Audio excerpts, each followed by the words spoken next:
consecuencias. No es que haya sido un mediocre soldado en la posguerra de la Primera Guerra Mundial. No es la naturaleza del trabajo del padre. No es ni siquiera su homosexualidad latente.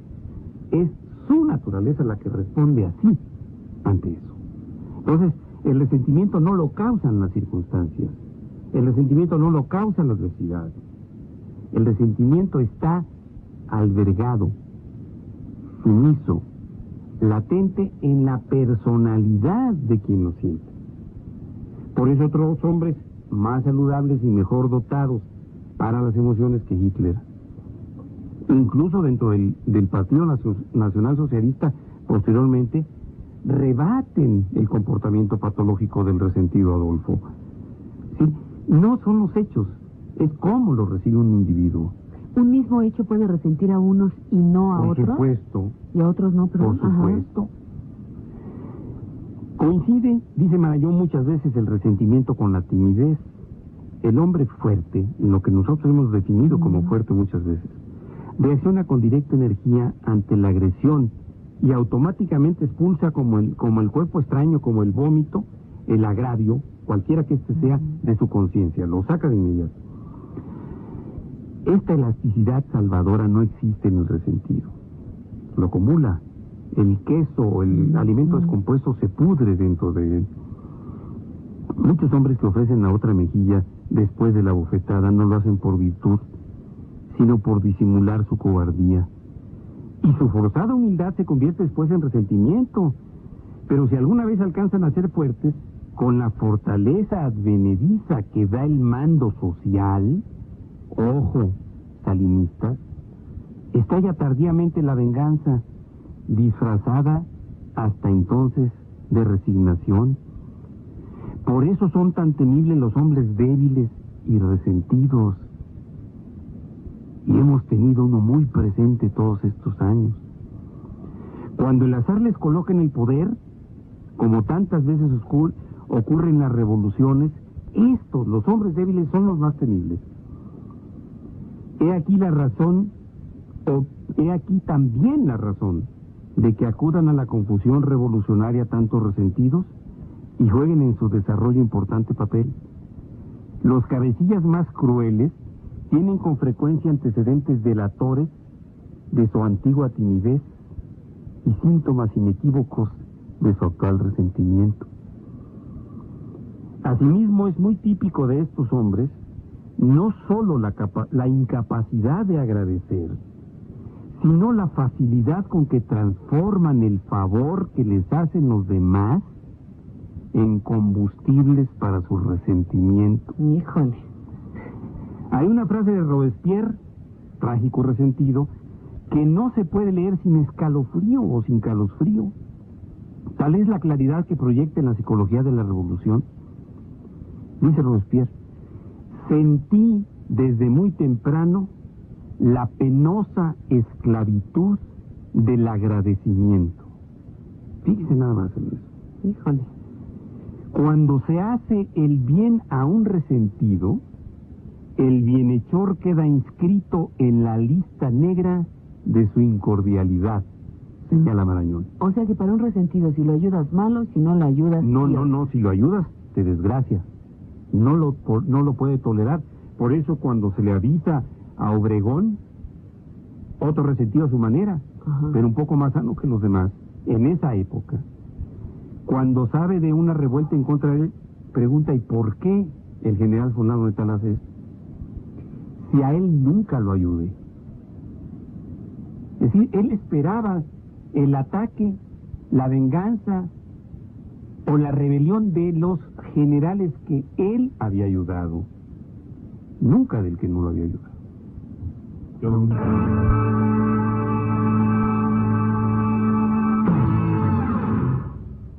Te estaba yo diciendo, Ernesto, que parece mentira, pero cómo va uno a raíz de escuchar las palabras de Marañón, ubicando, pues, qué tiene uno en la vida de resentido, qué tiene uno de odio, qué tiene uno de rencor, o realmente qué bueno que uno no tiene nada. Porque... Sí, y hay diferencias sustanciales. Y eso también es una manera como vives, porque el resentido creo que no vive ni deja vivir, Ernesto.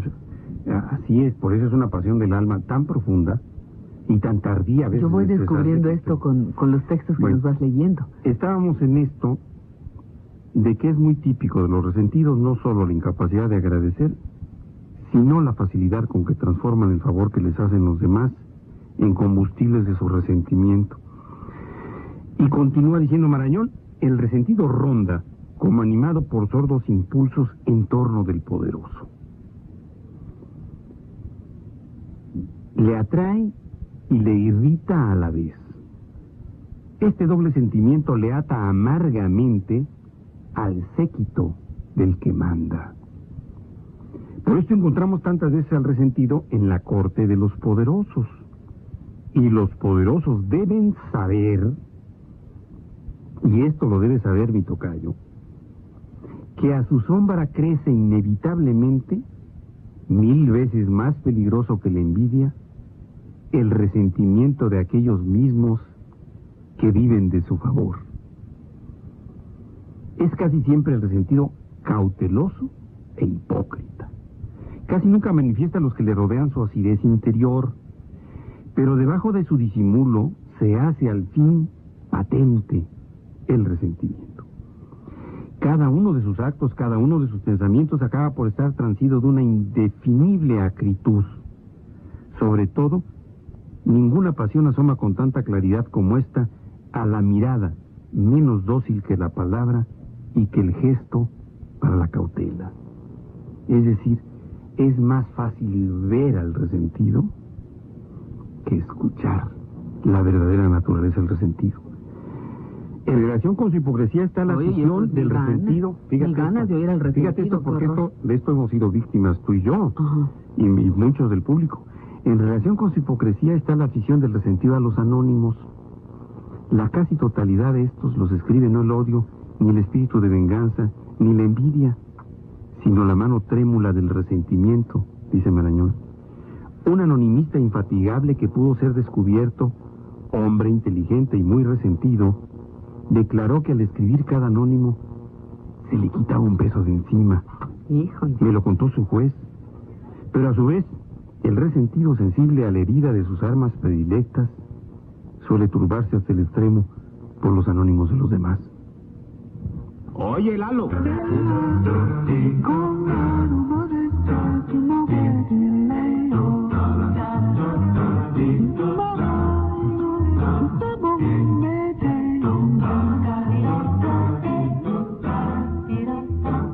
Ernesto, pues para quien acabe de sintonizar con nuestra transmisión, les vamos a decir que estamos hablando del resentimiento. Y a lo largo de la conversación, Ernesto, hemos logrado, por lo menos algunos, empezar a diferenciar algo que traíamos en la misma canasta, que es el rencor, el odio y el resentimiento. Y parece que el resentimiento es como que el más complicado de todos. Y el más difícil de erradicar, si no es que imposible. Y por cierto que Marañón, y esto es sorprendente desde la primera vez que se lee, sugiere que el origen de esta pasión del alma, que es el resentimiento, suele localizarse en las personas, en los espíritus, en las almas predispuestas en la adolescencia. Y sorprende que difícilmente, por lógica, entendamos o comprendamos o sepamos que es desde la primera juventud cuando se empieza a albergar esta pasión tan dolorosa. Pero explica que es entonces cuando el sentido de la competencia y el sentimiento de la preterición o de la futurización, él llama preterición, fuentes del resentimiento, dice él, se inician, ya que en las escuelas y colegios, ya que en los primeros pasos en la vida libre, los que tienen una verdadera trascendencia social es el sentido de competencia lo que prevalece entre los jóvenes. Y con el sentido de competencia también va unido el sentido de frustración, el sentido de fracaso. Se llega a comprender entonces cómo en las alternancias entre el triunfo y el éxito en la adolescencia, en la escuela, en los deportes, en el amor, en el sexo, haya almas, haya espíritus bien dotados para superar los fracasos y otros que no lo están. ¿Cuántos hombres que precisamente han sido reprobados, han salido mal en la escuela, uno de los ejemplos era Einstein, o han tenido fracasos amorosos, pueden recuperarse de esto y ser los paradigmas de la actitud positiva del género masculino? ¿Por qué? Porque su alma bien dotada pudo superar en la adolescencia estas alternancias entre los resultados positivos y negativos de sus ansias y de sus aspiraciones. El resentimiento, dice Marañón, del alma preterida a partir de ese momento sustituye a la envidia, sentimiento más elemental, propio del niño mientras vive los primeros años del hogar. Recordemos que esta fábula, parábola, mito entre Caín y Abel, con la que se inicia parte de la supuesta historia en el Génesis de la Biblia, bueno, es una actitud de un hermano envidioso que asesina al otro con una quijada de burro.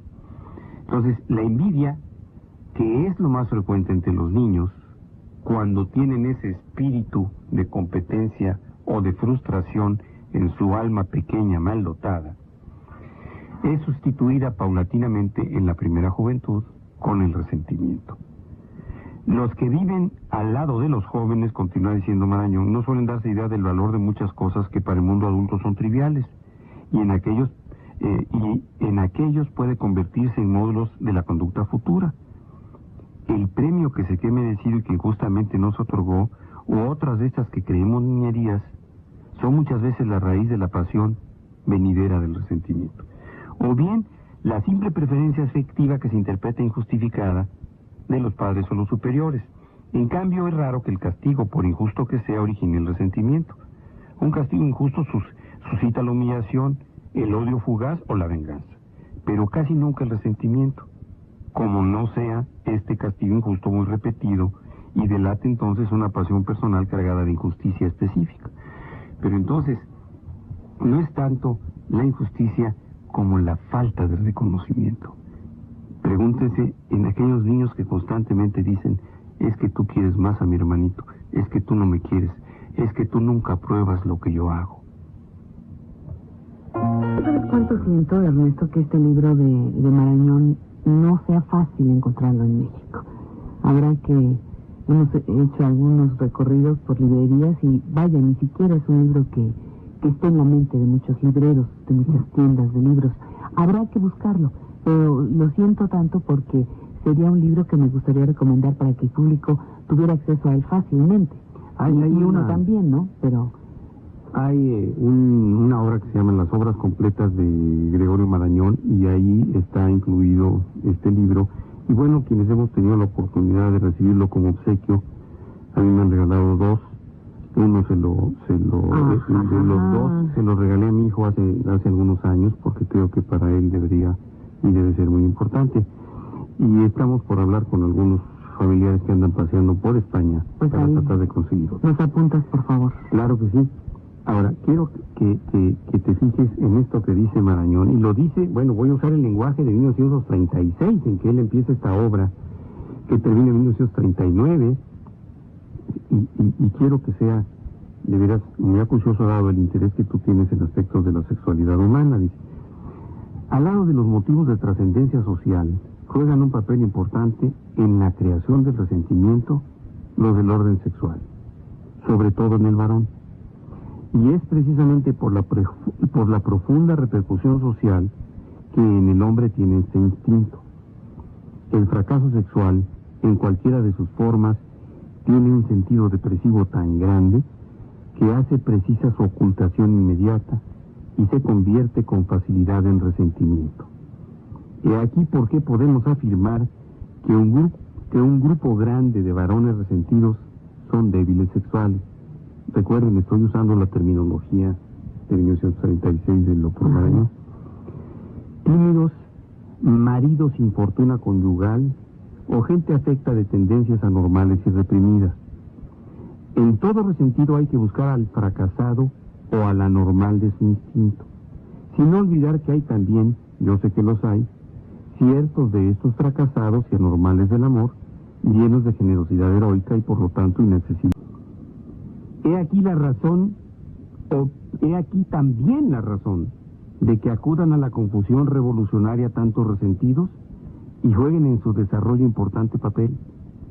Los cabecillas más crueles tienen con frecuencia antecedentes delatores de su antigua timidez y síntomas inequívocos de su actual resentimiento.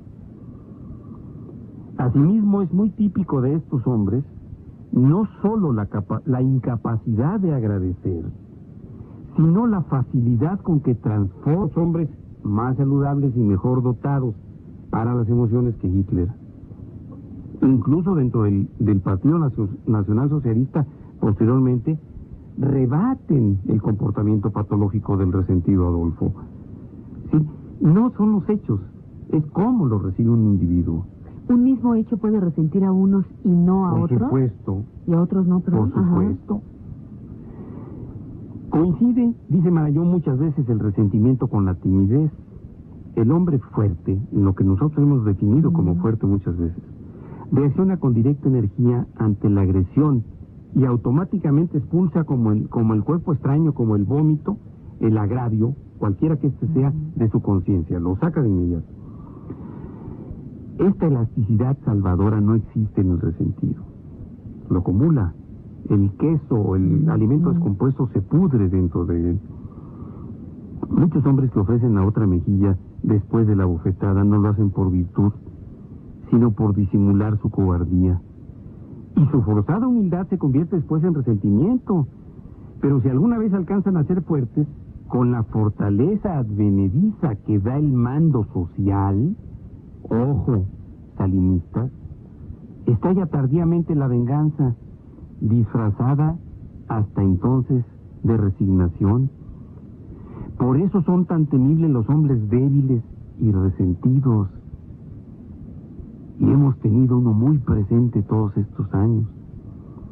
Cuando el azar les coloca en el poder, como tantas veces ocurre en las revoluciones, estos, los hombres débiles, son los más temibles. Consecuencias.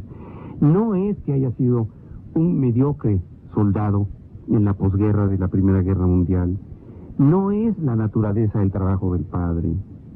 No es ni siquiera su homosexualidad latente. Es su naturaleza la que responde así ante eso. Entonces, el resentimiento no lo causan las circunstancias. El resentimiento no lo causa la adversidad. El resentimiento está albergado, sumiso, latente en la personalidad de quien lo siente. Por eso otro